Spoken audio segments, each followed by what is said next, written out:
Om Sadashiva Samarambam Shankaracharya Madhyamam Asmadacharya Paryantam Vande Guru Param Ishwaro Guratmati Murti Veda Vibhagine Vyomabda Vyapta Dehaya Dakshinamurtaye Namaha Sava Vedanta Sedanta Gocharam Tamagocharam Govindam Paramanandam Satguru Pranatoshmaham Om Shanti Shanti Shanti Om.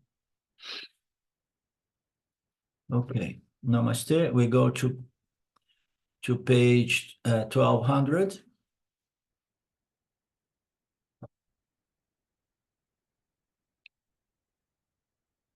What's the purpose of Upasana, as we know? So we understood clearly the meaning of this word, Upasana. Upasana means meditation on a symbol of Brahman colored by the gunas of Maya. So meaning to say, meditating on the attributes of the appearance Saguna Ishvara. Nididhyasana, on the other hand, is a meditation on the attributeless Ishvara, attributeless Brahman as my own nature, which means to say contemplation on the final teachings of the Vedas, the so-called Vedantas, or Vedanta teachings or Upanishads. So here Krishna says that purification, Upasana, it will give you purification, as we know. And purification is presented as of two types, no? Two kinds of impurities. One is Vikshepa Yad, and the other is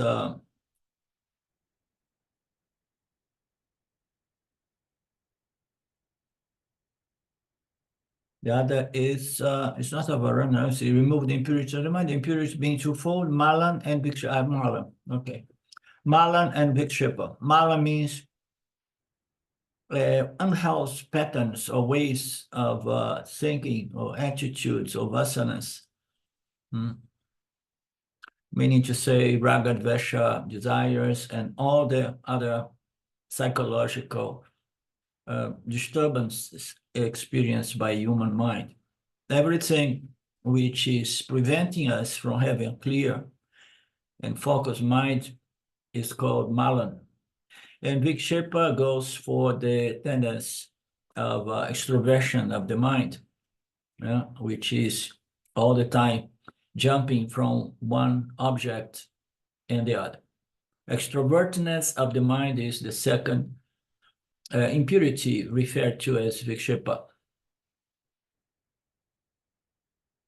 And then you say, okay, after I have purified my mind, one has to necessarily study descriptions for knowledge. That's for sure. Better to purify to a certain degree the mind, but don't wait for a perfect purification. So jump as well into the Shravana Manana Nididhyasana in spite of some lack of purification here and there, because as I often say, these Shravana Manana are the best purifiers, the most effective purifiers of the mind.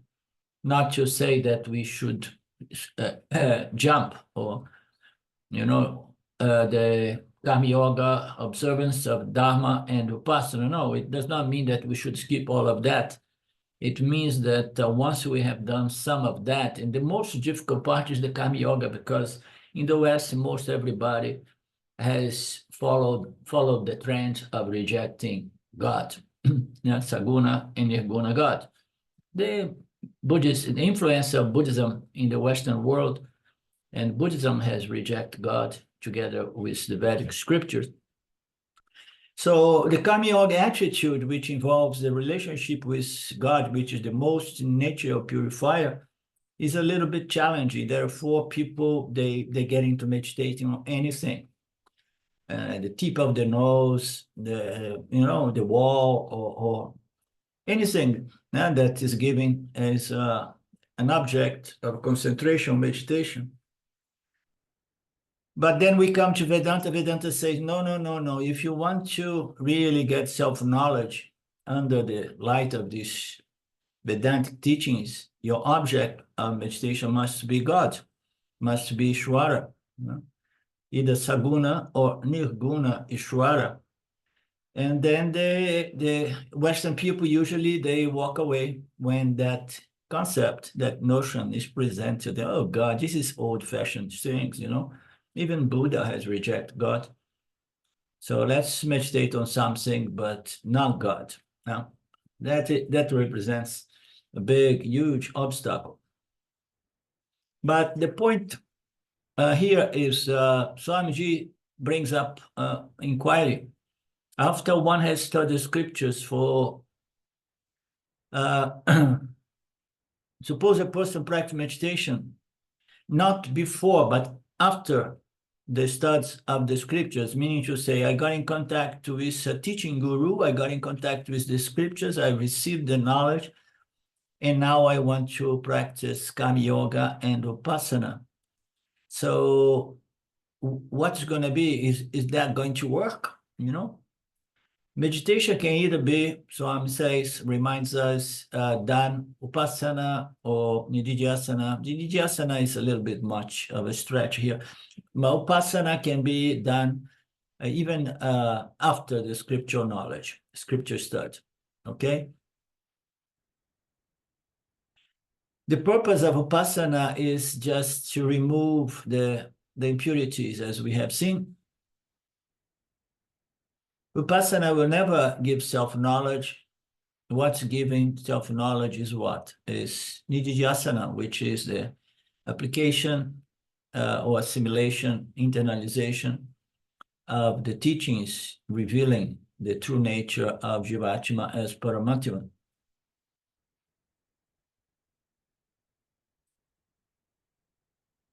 After Vedantic knowledge, we say that we may still have some habitual ignorance-based vasanas, which is conducive to the vasanas, the most fundamental vasana, which is identification with the body as the body, the physical body. This is the most fundamental vasana. It is called Deha Vasana, otherwise called Viparita Bhavana. As long as this habit of identification with the body as the body is there, knowledge is not going to really liberate the person. It's one of those things, So you want to be established in self-knowledge, but on the other hand, there is this old cosmic ignorance which manifests as very subtle habits, vasanas, tendencies to believe that I am the body. So if I have those vasanas still, how to say, preventing me, from enjoying my true nature, what I'm going to do? Because those vasanas are going to sabotage. Sabotage is a good word. Sabotage my effort. It's sabotage. Will sabotage. Thank you.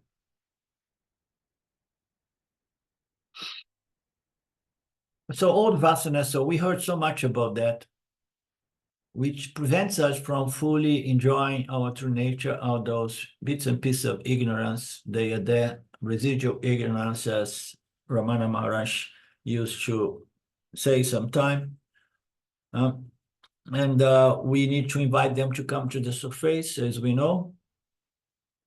And they are often coming when we are sitting to meditation as well.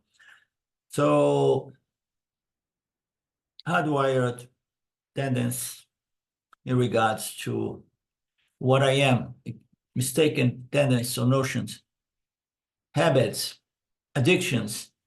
There are all kinds of entrenched vasanas or habits and addiction. So meditation is absolutely necessary to neutralize or to cancel those vasanas, those entrenched habits. I need to train my mind. I'm not the body.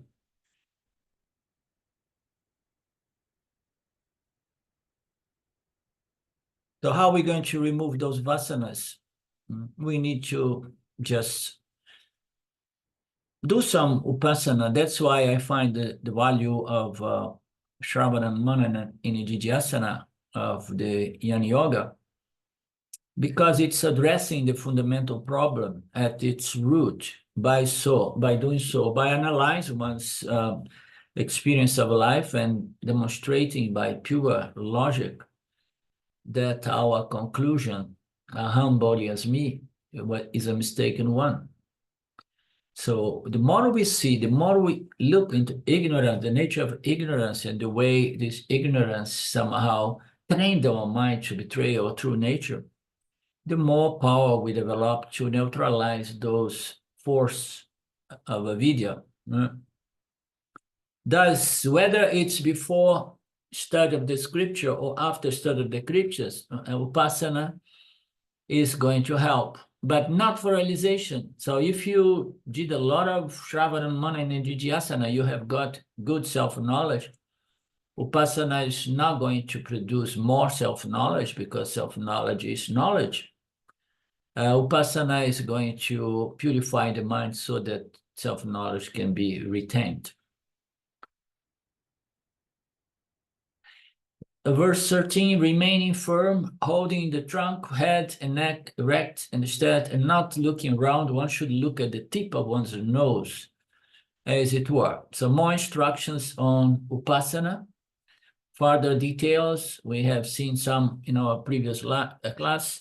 I have summarized a little bit.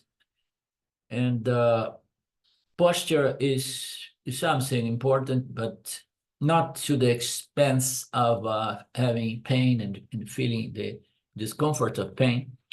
So what is the ideal posture of meditation? Is the one that you're in a position that you are alert and with no parts of the body hurting, okay? And but the tradition says, so fold your legs. So once we fold our legs, we create more of a base. And this is nice, it's beautifully presented. So you want to sit in a position that even if you have a nap, you don't collapse. So you keep the knees apart and so on. So we have established that those things are not really compulsory in nowadays.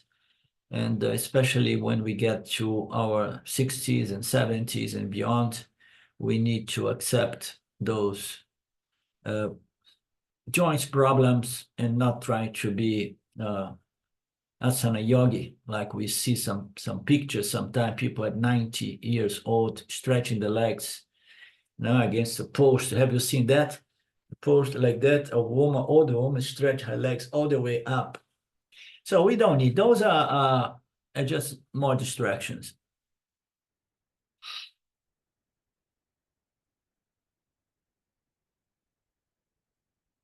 We should prevent the mind from falling asleep.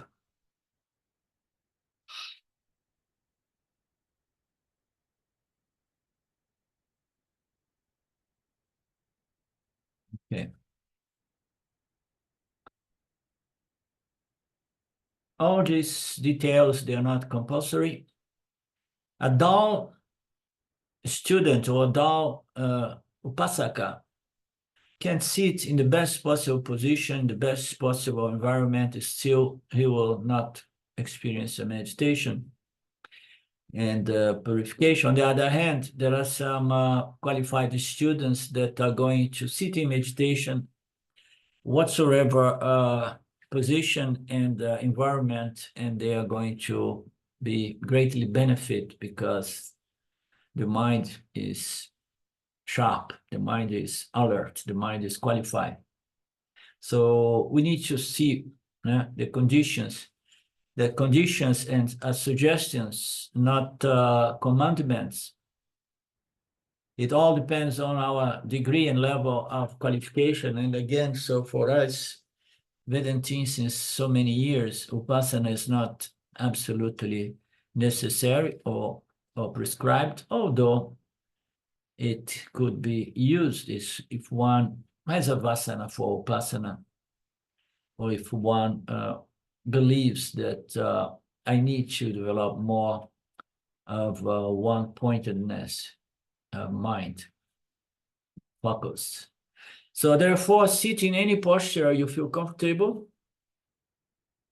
The upper body should be lined up. You know? The neck is called Kaya. The Griya means the neck. Shira means the head. There must be a straight line perpendicular to the ground. So that is the concept. The prana is going to flow more easily. And 90 degrees to the ground.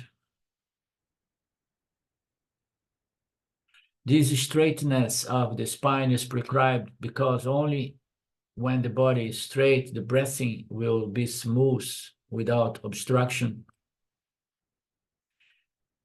Now, health is connected to the appropriate posture. After long study, they have found that the human beings have got big problems with what? With their colon.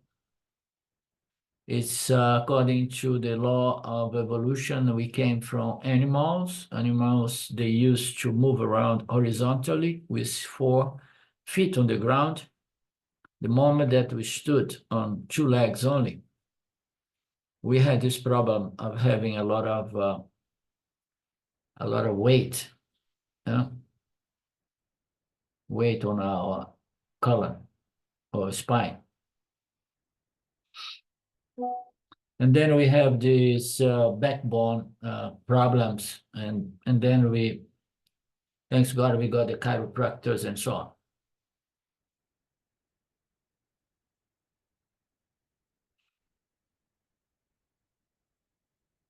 And then it helped the economy with ergonomics, different kinds of chairs and so on. Anything that helps the economy is good, huh? Purely studying what type of chair is suited for people, and people go to the extreme to find out it has to be custom designed for myself alone. Anything like that, you know, it's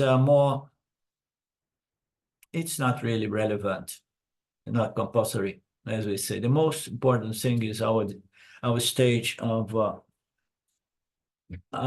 development or qualification or maturity or preparedness and so on. And then we enter in something which is more relevant to any and everyone. So the sense organs. So how I'm going to withdraw my 5 sense organs and the mind from the environment around me. Every sense organ is connected to the respective object. I cannot help but contact them. Krishna says on another passage on the previous chapters, he says like, okay, get over it and just accept it as it is. Just try to understand that experience occurs in duality, and the experiencer is going to experience the object through the sense organ. And they believe that duality is reality is what needs to be neutralized. Among the sense organs, the most powerful one is the eye, and therefore Krishna gives special attention to the eyes, and then Swami Ji makes some nice jokes here. People have to look at the tip of the nose, and they say, poor Japanese people, they don't have enough nose so for them to meditate. And then on another passage, he says, and not only that, even in the West, when you get that instruction, you will start looking around and get confused. Say, what nose should I focus my eyes upon? You know, no, it's your own.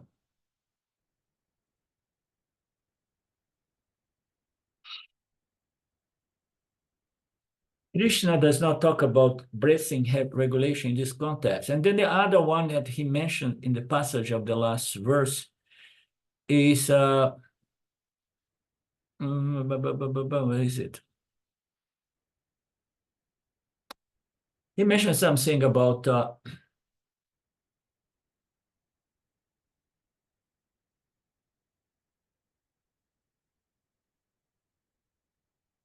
about pranas or pranayama, but he makes a very simple distinction here because when you do some research about pranayama, pranayama is not just vipassana. Vipassana is just observing the in and out of the pranas, going in and going out. But there are so many other technologies or sadhanas in which you're going to manipulate, control, and manipulate the pranas to produce certain states. Okay, some sadhanas, sorry, to produce some samadhis. Mhm.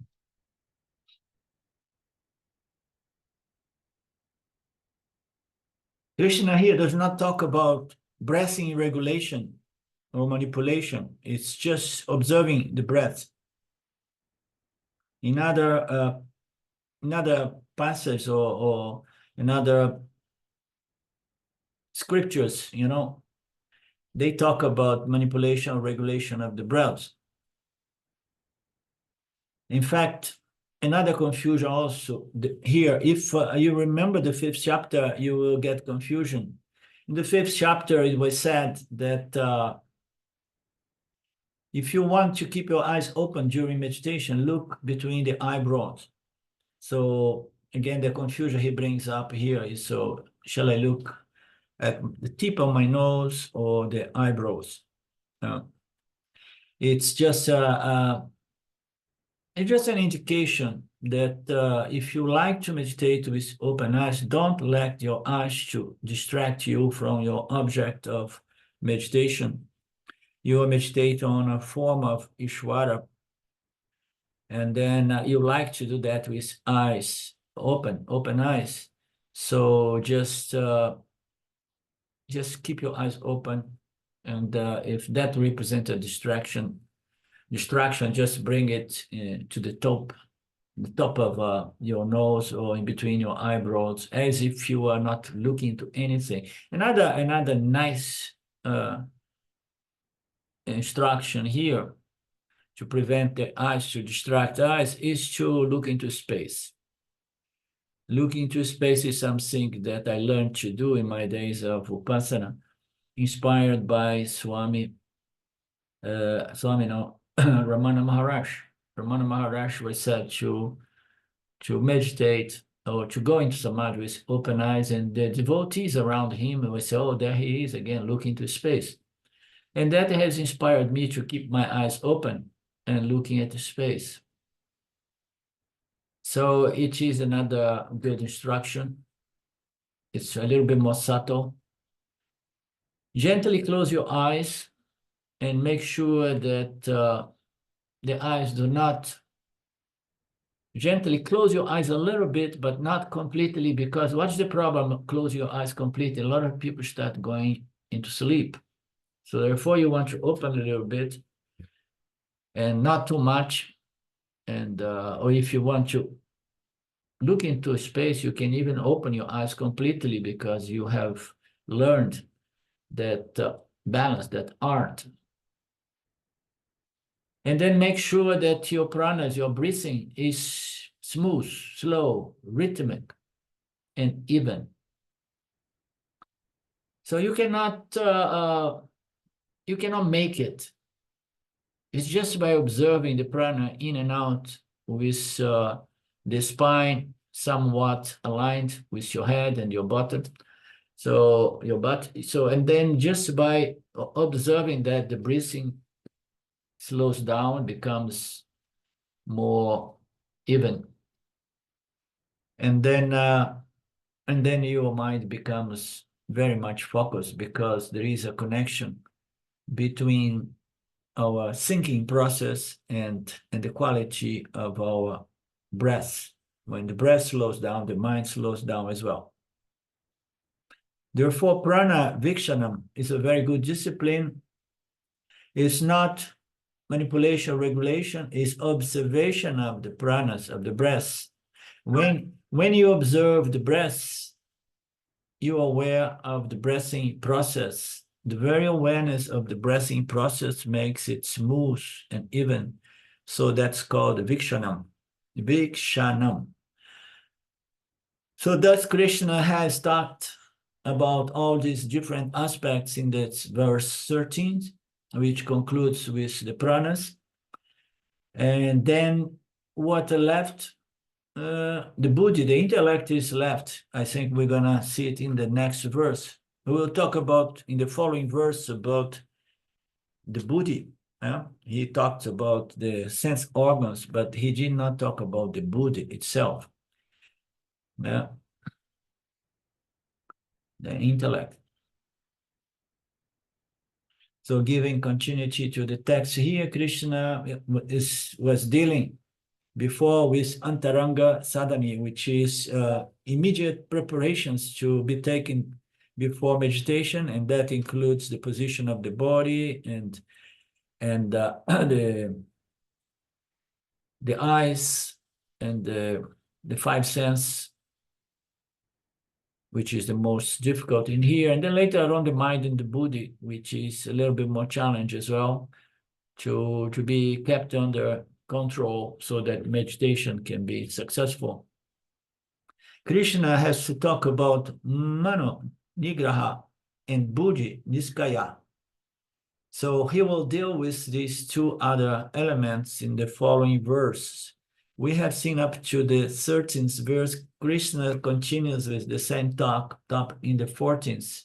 So in the 14th, it seems he's going to stay with the same topic, which prana, most probably. The 14th says, remaining in the vow of brahmacharya with a calm mind without anxiety and restraining the mind, the disciplined person should remain with the mind fixed on me, Brahman, and with me as the supreme goal.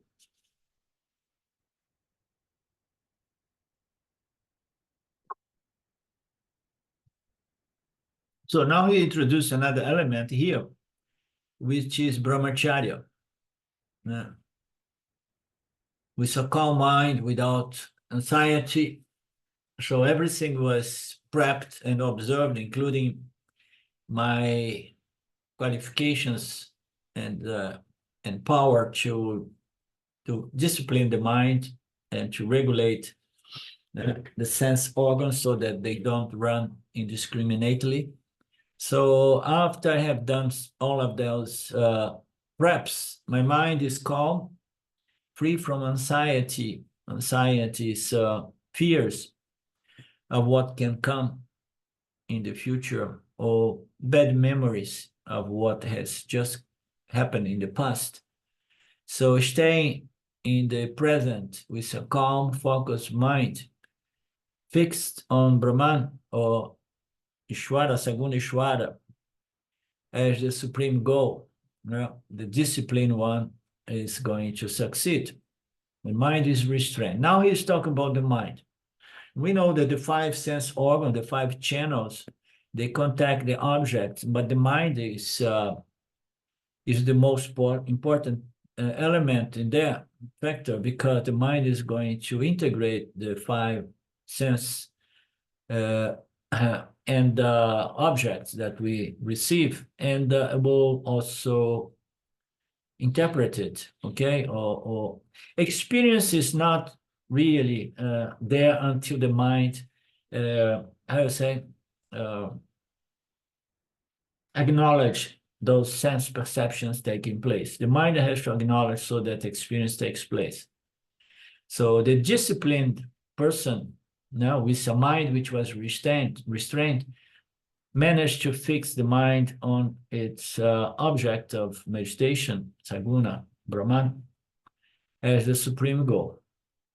So what should be these conditions of the mind? The mind has disturbance of two kinds, of two quarters. So he brings here two quarters. One is from the past experience.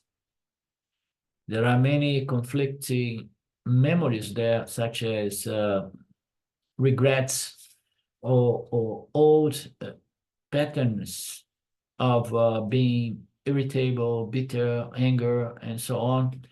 And all these things, they come to surface when we sit to meditation. Why? Because the mind is there, busy, interacting with its environment. The conscious mind has taken control, and whatsoever is there in the unconscious mind remains suppressed. But when I sit in meditation, what happens? I don't have means to interact with my environment. Okay, I'm just withdrawing from transactions.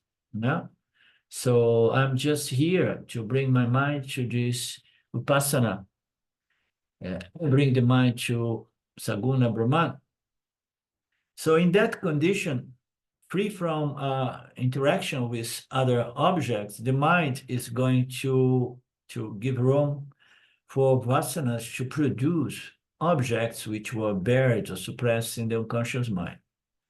Therefore, what happens in meditation? So a lot of other things come up, you know? Problems, remembering problems, worries, concerns, you know? Everything that does not surface. You see people called workaholic because they work. When they work a lot, there is no room for all these problems and concerns which are subconscious. They don't come to the surface. Some people, they have a lot of conflicting karma, conflicting vasanas. They get busy for as long as they have a lot of energy. They don't want to stop because they don't want to allow any of that to come up. The mind has to become preoccupied to suppress all of these problems, which are residuals or memories or impressions from past experience, which I did not like and I pushed under the carpet in the bottom of my mind, basement of my mind. But in meditation, the mind is away from the external world. Therefore, the subconscious mind brings or allows the past experience, the memories to come and disturb. So this is the regrets of the past. You know that past, whatsoever in the mind is past. Past are just memory or impressions from present experience, you know, that remain as past experience, presently deposited in my subconscious mind and presently surface as negative thoughts, feelings, and emotion. I mean, and a lot of the times they are not even clearly experienced. Krishna say we should know how to handle all this past deposit material so that they will not disturb us in meditation. In fact, we get maturity from experience, but if we do not know how to handle the past experience in our subconscious mind, there is impressions. Every experience can create more disturbance. So how are we going to handle these past memories? One of the things that appears in the Gita is like, so if you are in that position, that situation, so just invoke the Lord and ask the Lord to allow everything to come to conscious mind, you know, and trust in the Lord, leaning in the Lord, just say, okay, Lord, I'm strong enough. Let these traumatic things or all this disturbance, all these terrible patterns and so on, and attitude, let them come to space. I want to see them. I know when I see them, they are going to be released and I will be a freer person, you know. Therefore, I invoke the Lord to bring them up. And every painful experience, every failure we did, every insult we took, all of that I have to allow, surrender to the Lord, say, Lord, this is my past history. This is my past experience. And I went through all of that. I know that everything is karma. So I know that if that was my parabada, it serves a certain purpose. Somehow I was young and immature, and I did not face it. I pushed it under the carpet, and now I want to clean up my house. So allow it all to come to the surface, because now I have you, my Lord, to support me, and I'm strong enough to let it all out. Tell the Lord that you have given those experiences for my inner growth. So those experiences, Lord, serve the purpose to make me learn something and correct some of my attitudes and conducts in life. Now, let it all come, because every experience is meant for inner growth. I should never beat myself up with regrets in regards to past experience. And I do not need to blame anyone. I do not need to victimize myself. I understood karma. I understood Parabhada and Agami and Sanchita karma. Therefore, I have the knowledge of Ishvara system. Therefore, I don't really blame anyone, and I don't hate anybody. I surrender everything that happened to the intelligence, the supreme intelligence of Lord, knowing that everything was brought to me by design to help me in this process. Past can do twofold job. The past can be good because every past experience has some lesson. I mean, every experience has a lesson in itself. Some experience are pleasurable, some experience are less pleasurable, some experience are painful, and some are very painful. But every experience has some wisdom to be extracted. Okay, so we can learn from our experience. When it's too difficult and we are too busy or we were too immature, we don't learn from experience. And then we go into a condition that sometimes I like to present as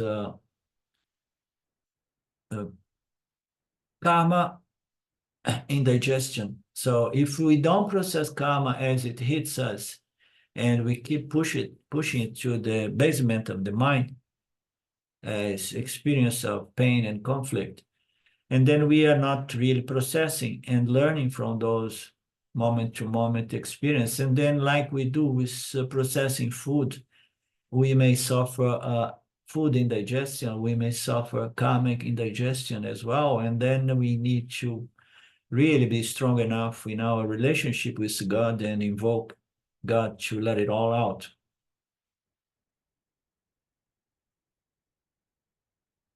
If those experiences of today again and again remind me of my past experience, my vasanas, my tendencies that manifest as a feeling of irritation, anger, inferiority complex, bitterness, envy, and so hatred, everything.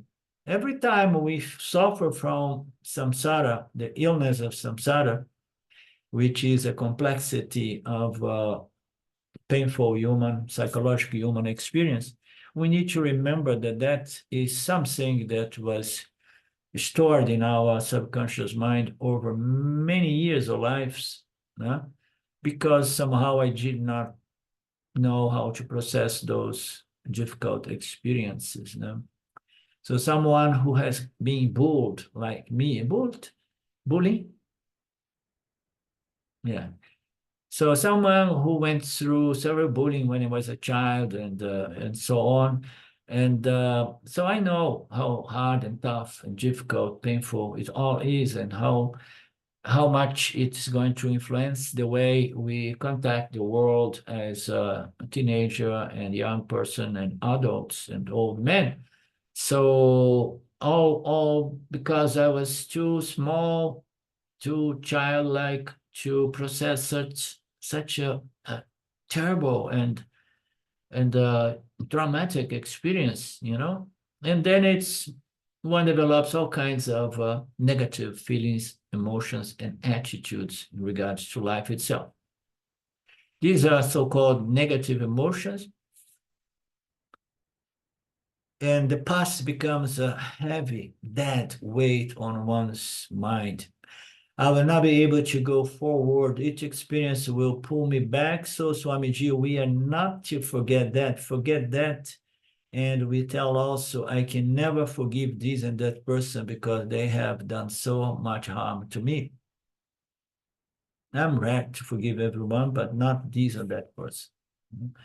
So we need somehow to come to peace with people in our early life that has done terrible things to us. And forgive, because if we hold hatred towards them, we are the ones suffering, not them, as we know. When you hate someone, the sufferer, the person who is suffering the trauma, is not the hated one. The sufferer is the one hating the other. Hatred is an obstacle to the hating person. It's a load. Hatred has to be released. Often he does not even, a lot of in the psychological field, a lot of the time you say, okay, you have to solve your problem with your mother, your father, no, and this and that, your ex-husband and wife. And then you need to resolve those issues, and a lot of the time it's said, so you go there and talk to the person, but a lot of the time it's not possible to talk to the person. Most importantly is not to talk to the person, but it's just forgive them within yourself, understanding that everything is designed according to karma and we can never blame anyone. Victimization is a terrible attitude, especially for one trying to be free from samsara.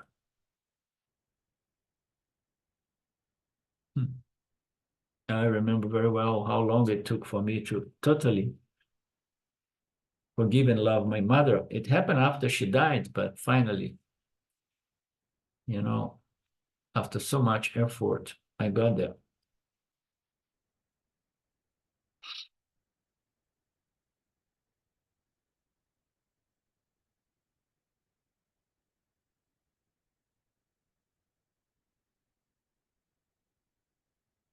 Oh, here, do it. This is an inner work.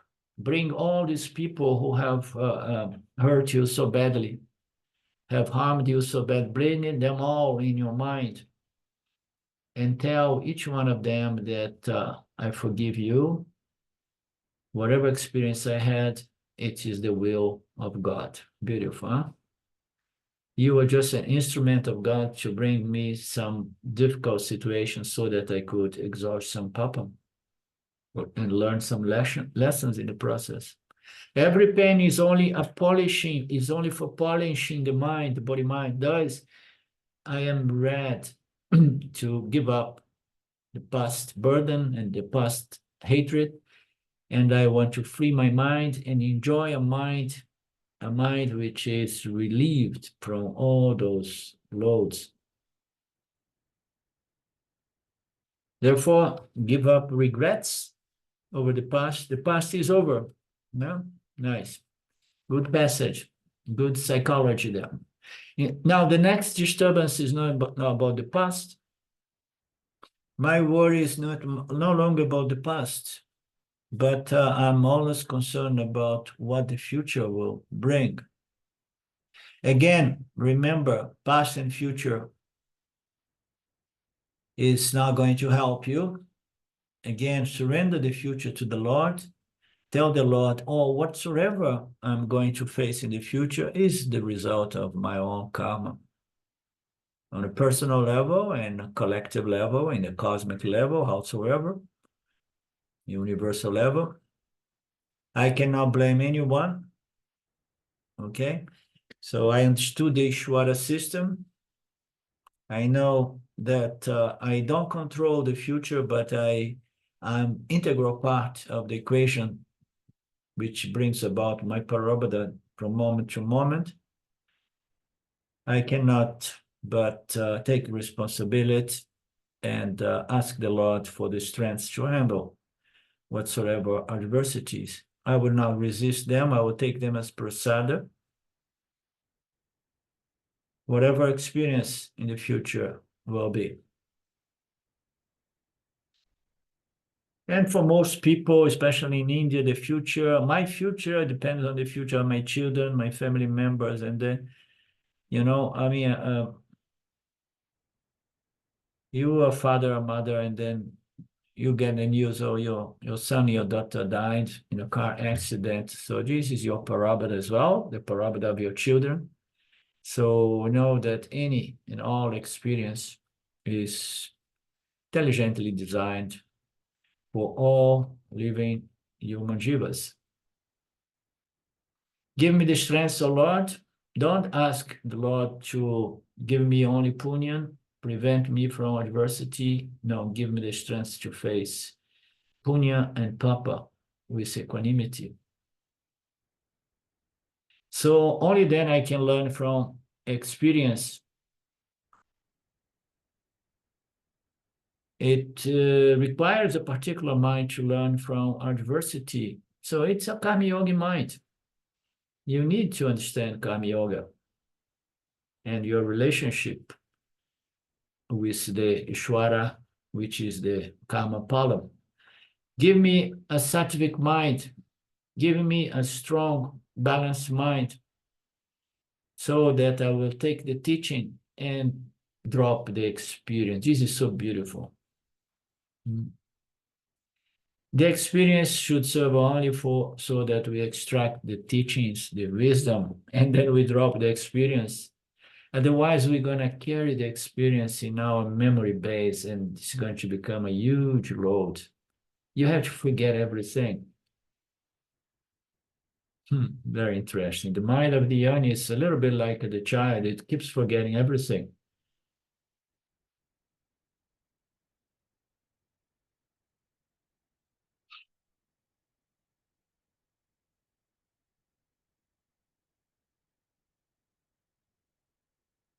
And then he gives an example of something here, mythological swan, which take the milk and give up, or give up whatever, take the milk and give up, or so you take the sugar cane, give the milk and give up what?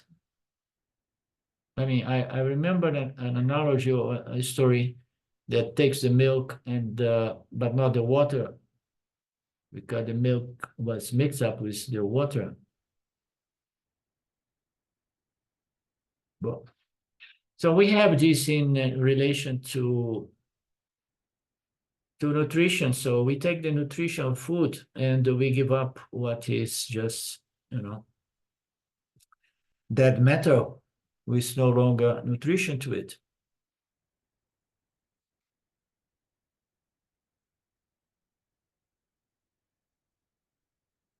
Every experience we should take within to learn the essence, to grow in knowledge.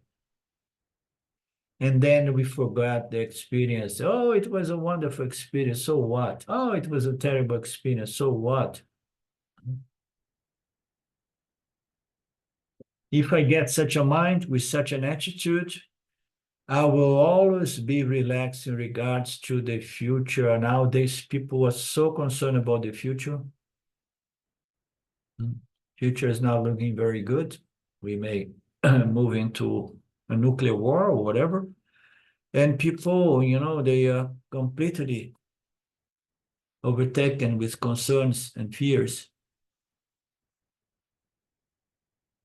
Now, you have to welcome the future because you trust Sabunishwara.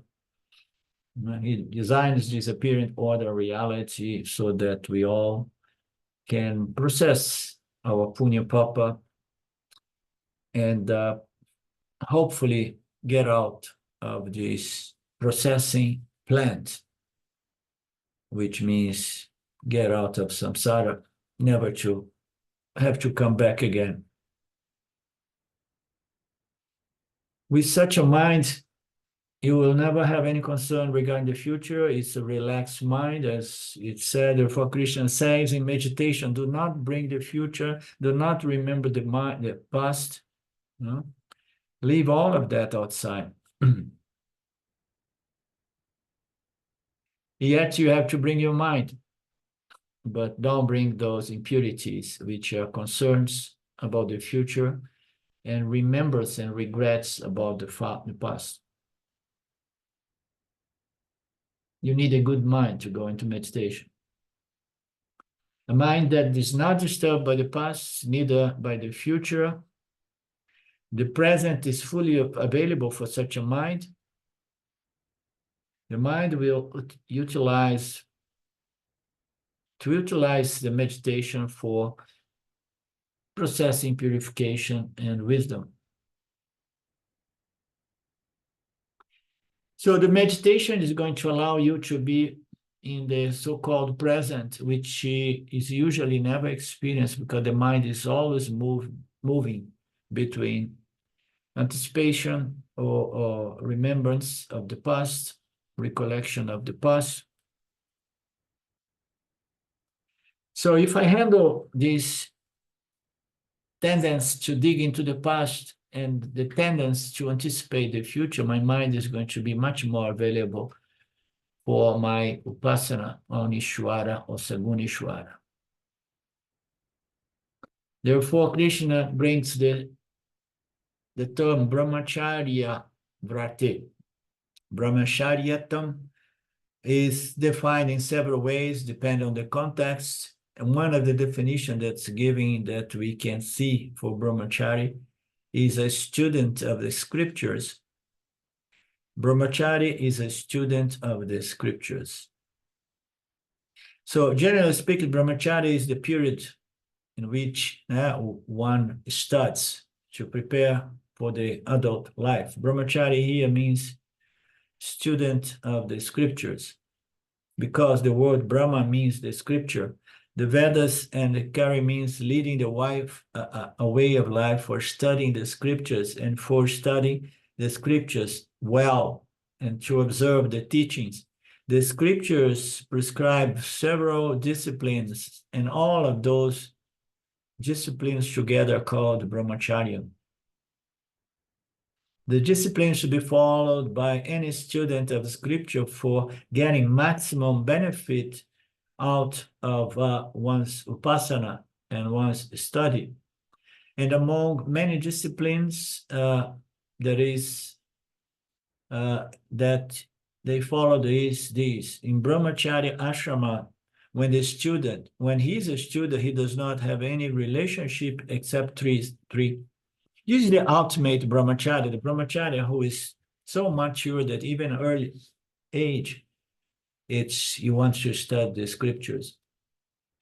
So when you are doing whatsoever studies you do as a young, as a child still, you know?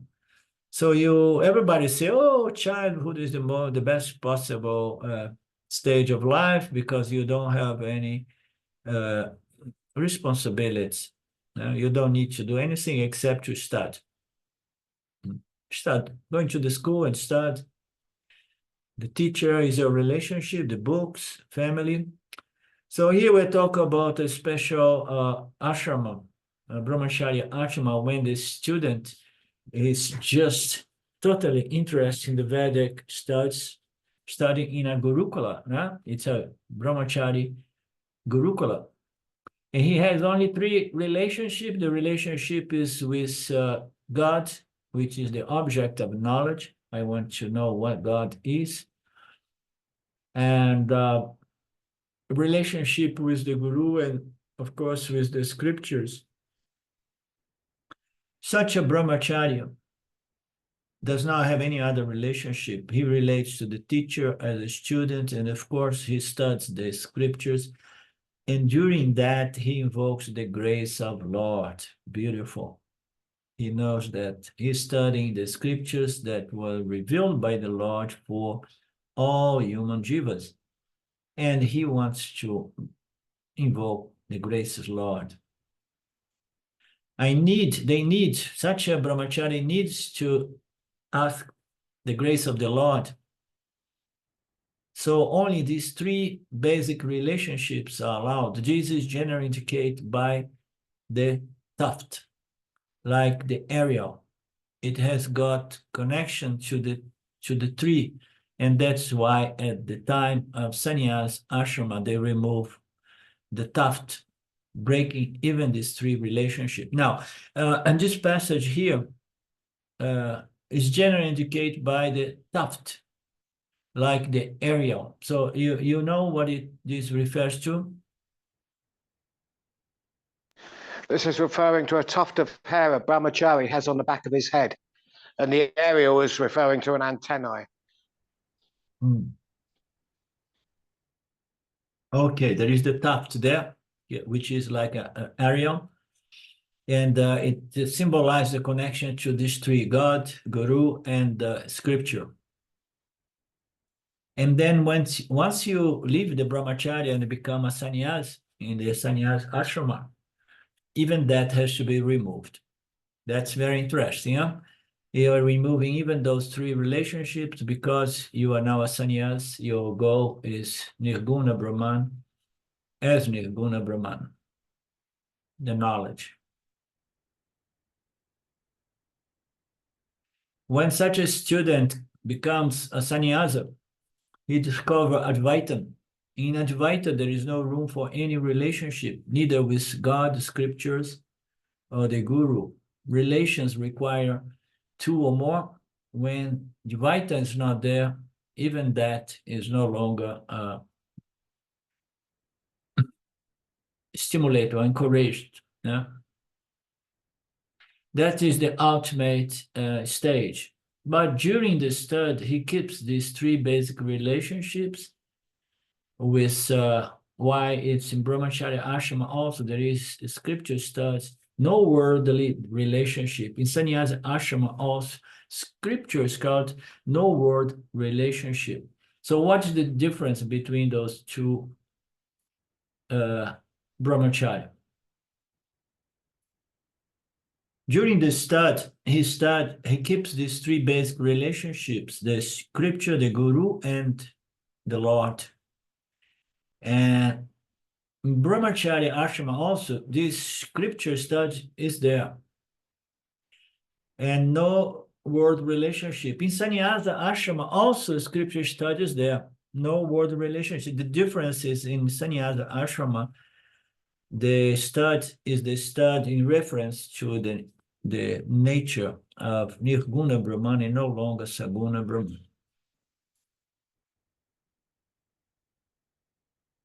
So when you move into Nirguna Brahman, you want to know the nature of Nirguna Brahman as your very nature.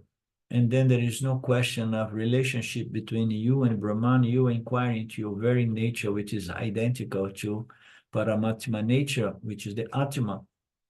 Whenever there is study or tradition, cut the relationship in the sannyasa tradition. Now, do not get frightened. I'm not saying, what I'm saying is at least at the time of a scripture study on the nature of Saguna Brahman, or at least during your meditation, I should leave aside all relationships that I have with society as a father, mother, and so on. Whatever relationship, especially those disturbing relationships, I should just leave out, cut it all, temporarily become a sannyasi with no relationship.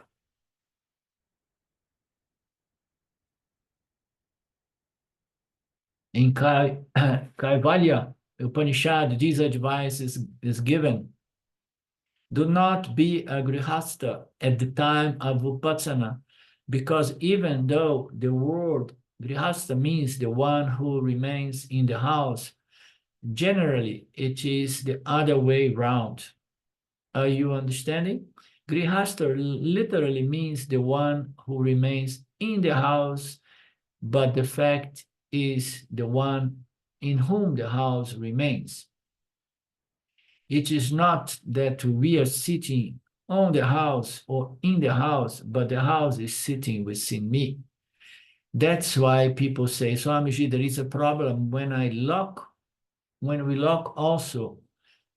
If we do not lock also, problem. I think he refers to locking the house, right? During meditation. We in Rishikesh, but we carry 31/7 we solve that without buying a ticket. Everyone is carrying the house, carrying the children, carrying grandchildren. All we are carrying.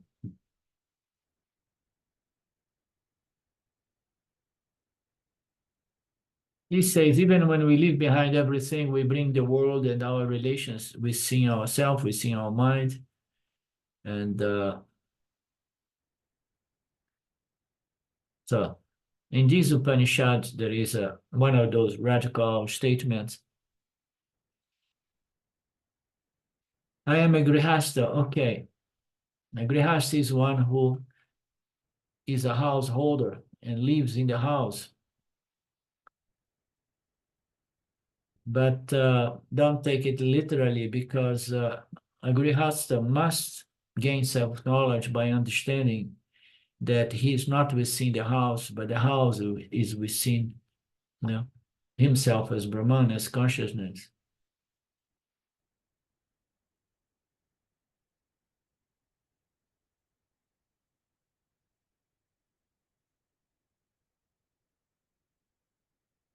But the house is sitting. That is why people say. Is that correct, what I'm interpreting here? Grihastha means the one who remains in the house, but the fact is the one in whom the house remains. Yeah. Makes sense. Yeah. It's not that we are not sitting in the house or inside the house, but the house is sitting when we took the house, we seen ourselves to our upasana. That's the problem. That's why people say, oh, we are here in Rishikesh, but I'm carrying the house and all my relations with me. It's about that.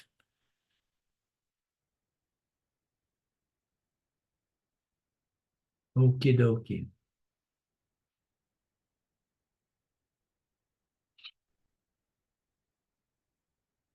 Anything else?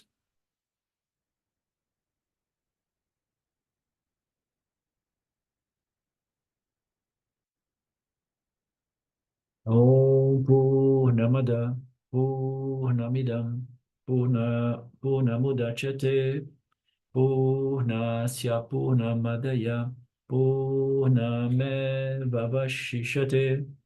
Om Shanti Shanti Shanti Om. Namaste. Okay, we meet next Monday, no? Yeah. Or Thanks, with- Erling. with Thanks, Arlindo. Have a good weekend. you too. Bye now. Bye-bye. Thanks.